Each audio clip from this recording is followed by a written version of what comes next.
A Silver-Eyed Girl's Godly Companion by Mr. Unorthodox, the Chapter 5. So hey, it's Naruto again. This is my second entry and I'm not sure what to write about exactly. Oh yeah, Yang and Ruby are officially huntresses in training now. Or is it huntswoman? Anyway, they're teammates too, and believe it or not, Ruby's a team leader now. I'm kind of worried about her though. Being a leader is a stressful job with a lot of responsibilities. She'll have to. What am I talking about? She'll do great. She did amazing yesterday, after all. Anyway, I just met their teammates this morning. Well, not really. I don't even know much aside from their names, but I'll get to that when they get back, which is right about. We're back! A voice called out, accompanied by knocking. Now, he said, walking out of his and Ruby's room to greet Team Ruby. Hey guys! Yang, after returning his greeting, went towards the kitchen while Weiss and Blake just stared at him. Ruby gave him a peck to the cheek and proceeded to plop down on the love seat, arms at her sides. Today was exhausting, she groaned out. Yep, what happened? Naruto asked, heading towards the redhead, and proceeded to take her off it before sitting down and placing her on his lap, letting her lean on him. A slink, slink, slink. Die, death to you. Crescent Rose shall be your end. Yeah, murder that grim girl. Hush, Nora. We learned that Ruby is a little murder happy. We said with a dull tone. She sighed before taking a seat on one of the couches, leaving Blake to lounge completely on the other. She then looked at Naruto and said, "Okay, we've established you're Ruby's husband this morning, but why are you here? I can't really leave her alone." "Well, I can, but I'd rather not, though," he said while taking off Ruby's boots for her. "You're really tired, huh?" he asked her softly. With her the only one hearing him, he received a hum in response. "And why is that?" Blake asked, not that she really cared. She just wanted to contribute to the conversation. "Hello again, sweet and comfortable couch." "It's complicated. I'm Naruto Rose Uzumaki, by the way. Ruby already told me your name's Blake Belladonna Wish's name," he told them, having realized that he hasn't introduced himself this morning. "What's so complicated about it?" Yang said as she walked in, coming from the kitchen door with a mug of something. "You and Ruby are bonded. That's all there is to it, right? I mean, I never did understand your godly shit." "Swear jar," Ruby interrupted, a little muffled with her face in the crook of Naruto's neck. "But I think that's it." "This good chocolate, by the way, where'd you buy it?" she asked, May taking a sip from her mug. "Girl, you insult me. I made that mice." Naruto was cut off by Whis. "Godly. I don't want to deal with a deranged looking faunus right now, so kindly leave." We snarked. "What? Don't look at her like that. She already has to deal with one's coming for hind. She doesn't want to deal with another. This one apparently with a god complex. So quick to rebuff something you don't know. Why is that, Whis Queen feeling a little inferior?" Yang said in defense of her fellow blonde. She then looked at said blonde before saying, "Why don't you show her a miracle, bro?" Naruto just shrugged, which jostled Ruby's head slightly before snapping his fingers and conjuring a four-sided mirror to appear above the coffee table, surprising everyone actually. I had to introduce Ruby to Mom and Dad anyway. Then after a few moments, the mirrors rippled ever so slightly. After the ripples calmed down, an image of a blonde man, a red-headed woman, and a tall white-haired man showed up. "Hey Naruto, can you hear me?" the redhead asked. "Hey Mom, I can hear you," Naruto replied, smiling, ignoring the gaping looks of Whis and Blake, in motion to Ruby. "And this is Ruby, my wife." Hello, it's nice to finally meet Naruto's parents. I'm Ruby, Ruby said with her head bowed slightly. Oh, she's adorable, you know. Right, Minato? The older woman asked the man beside her, getting a chuckle from him. Yeah, you definitely picked a looker, brat, and you're surrounded by cute girls too, huh? It took years, but you finally are.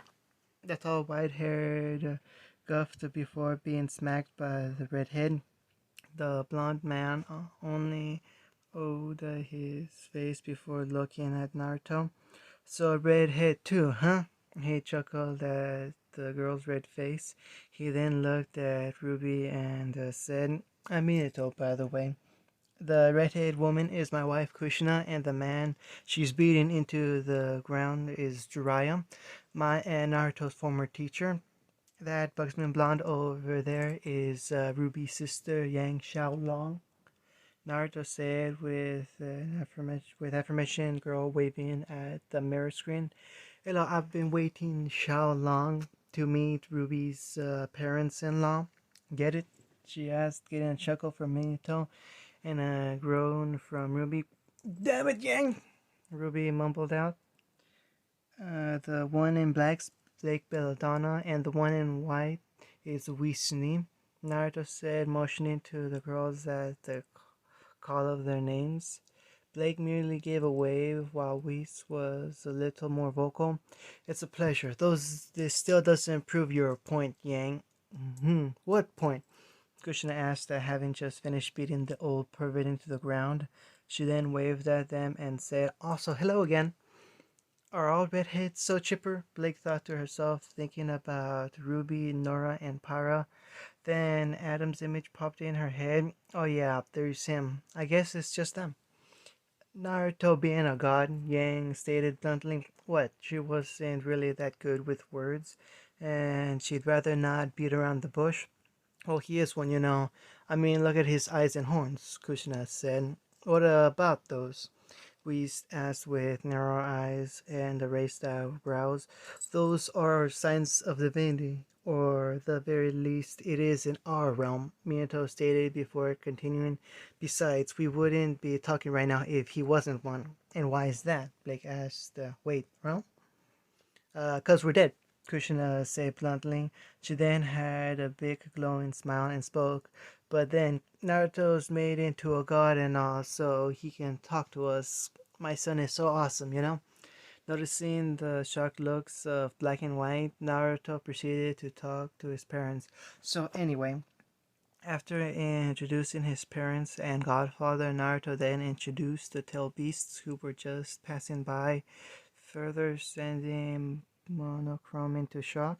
After getting over their shock, they immediately tried to apologize to Naruto. It's alright. I mean, I wouldn't believe myself either if I were in your shoes, Naruto said. He then remembered something. Oh, yeah, he explained, creating a seerless clown who proceeded to go into the Rose Uzumaki room. What is it? Yang asked curiously. Gifts. Forgot to give them to you guys. Though I only have specific things for Ruby and Yang. Only some random souvenirs for you two. Sorry, he said while playing with Ruby's hair. The clone returned with a large scroll of parchments and handed it to the original before disappearing from existence. It's fine, Lord Uzumaki. Again, I'm so sorry for not believing you earlier, we said with her standing up in front of Naruto and bowing her head. Blake was emulating her actions and words, which seemed to amuse Yang. The look on their faces, Yang thought to herself before registering what the blonde said. So what's my souvenir? And Naruto unsealed the scroll, revealing smaller, different colored scrolls of parchment. He sifted through it before holding out a red scroll for Yang, which she took and gave Blake and Waste black and blue ones respectively. He gave Ruby a silver one before he spoke again. You two see that symbol in the center? He asked Blake and Waste, getting a nod in response. Just activate your aura near it. And once everyone did, they were surprised at what they found. For Ruby, she had a lot of blueprints a medium-sized pouch of strange-looking yet sweet-smelling objects, and a notebook with the initials TS on the front. Yang had a red pulsating crystal and the same pouch of something. A violet orb and the same pouch were what Weiss was given. Lastly, Blake had a cloak and the same pouch. All of them, bar Rubin, also had a piece of paper. None of them paid those any attention, however. What's this? Blake asked curiously, holding the cloak. I've never seen anything like this before, she stated, rubbing the dark side against her face. So soft and so silky. Oh, of course you haven't. I'd be surprised if you have, Naruto explained. It's nice that you'd give us these and all, but what is this and this pouch? What's in the pouch? She couldn't help but ask while holding the crystal in her right hand and the pouch in the other. The pouches contain something rare, something delicious, something I don't know the name of, but I can, however, say that those are safe to eat and are delicious. The crystal, well, let's just say your temper's about to get even hotter, he said. Ruby then unfurled the blueprints and felt her eyes widen. No way. Are these even possible? She whispered. These look like Adlesian soldier armor, only more advanced. They are. Saw one of those in action too. It was awesome, Naruto said. He stood up in front of Ruby, covering her in a blanket of tails. Now then, he said, garnering the others' attention, why don't you guys go to sleep and test out your gifts when it's Saturday? It's pretty late and you guys still have class tomorrow. But, Ruby began only to stop at the look Naruto directed towards her. Fine. And she then stretched out her arms towards Naruto, which prompted him to cradle her in his tails. Good night, everyone. Yang looked at Whis and Blake and said, you guys want to figure out how these things work? Graham Castle. Is this everyone, girl? The mysterious figure said. God, I hope Boss could just kill these guys. I'm getting tired of acting. A young raven-haired woman bowed her head along with four other people. Yes, my master. You dare assume I am male? The transformed clone said, the look on her face. Do you not see my lofty beauty? Yeah, you're real lofty, all right, one of the people behind Cinder, the silver-haired one, mumbled, which had him received an elbow to the gut, courtesy of the mint-haired girl beside him. The hell? Of course I can, my mistress. I'm sorry for assuming you were male. It's just, bah, enough with your fumbling. Let us get on with this, she said, stepping down the throne, finally revealing herself. She had pale white skin, 3 whisker marks on each cheek, red slitted eyes, and black spiky hair that reached down to her thighs. She was wearing a black cloak that reached down to her feet, colors lined with fur, her face so otherworldly beautiful that it caused blushes to appear on everyone's face. Of course, letting out a minor illusion technique was also helping affect the others' minds. Who'd have thought sneaking into those Kunichi classes would come useful, she thought. Such a beauty, Cinder whispered out with a blush adorning her cheeks. Minma then let out a pulse of her power, bringing everyone down to their knees. Such power. He looks like what others would call a femme fatale. Yes, that's right. Kneel before me, peasants. You all are not worthy, and yet you are all seeing such beauty, she said, laughing hotly. But I digress. As you may or may not know, dear cousin Salem met her end recently, and I'm here to take control. I Great Mistress Minma Uzumaki shall take the reins. She then sighed forlornly and spoke once more. But alas, there are obstacles in the way. She's kinda egotistical, Emerald, the mint-haired girl thought. But if Mistress Cinder is following her, then I will too. I wonder if she'll reward me if I'm good, she added with a mild blush I noticed by all except Menma, 'cause she's a clone of a shinobi. What are the problems? Mistress Cinder asked. What a bootlicker. One of the others thought this was an orange-haired one, Roman Torchwick, an infamous thief. Aside from our hideous clothing, my handsome and strong brother is here with us in Remnant, she said with a sultry voice, causing blushes to appear once more. My handsome creator. Cinder tried and failed to contain her blush. She then said, what are we to do with him? You do something to my great brother? Ha! Such hilarity. He cannot be trampled by anyone not in power. No. Which is why we are going through another route. Seduction, she said. Oh God, this is too easy. What? Cinder asked.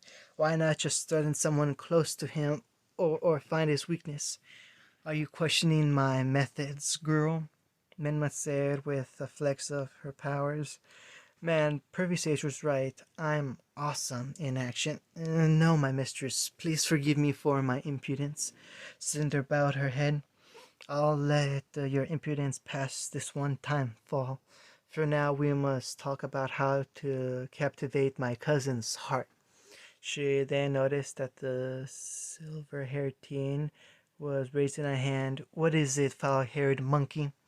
My name's Mercury Black, he gritted out. And why are me and Roman still here? It's Roman and I, you uneducated whelp. Besides, I still need some bumbling idiots to cater to my every needs, Menma scoffed before sitting down on her throne once more. Now let us discuss our plan without any more distractions. Beacon Academy, Team Ruby's kitchen, early morning. Team Ruby plus Naruto were currently sitting at the kitchen table, silently eating with only the slight scraping of utensils making sounds. Everyone except Naruto and Ruby were still a tad sluggish and drowsy looking, though Naruto noticed Yang and Whis were more so than Blake. Hey Yang, Whis, you two okay? He asked, causing the two to suddenly jolt slightly. He then took a sniff and noticed something weird. Sands and dragons. Where those two smells coming? You two messed with your gifts, didn't you? Yang and Whis nodded tiredly. Blake did too. Blake too, huh? But I guess she's the lucky one out of the three of you, he added, making Whis and Yang groan and Blake to smile lightly. It's a rather simple yet very useful gift. Thanks again, Lord Uzumaki, Blake said with a slight bow of the head. By the moment that she looked up, everyone else were almost finished eating. It's not a problem, he said with a smile and squinted eyes, not noticing Blake's faint flushing. Anyway, I'm finished. Gonna take a shower. He stood up, heading towards his room.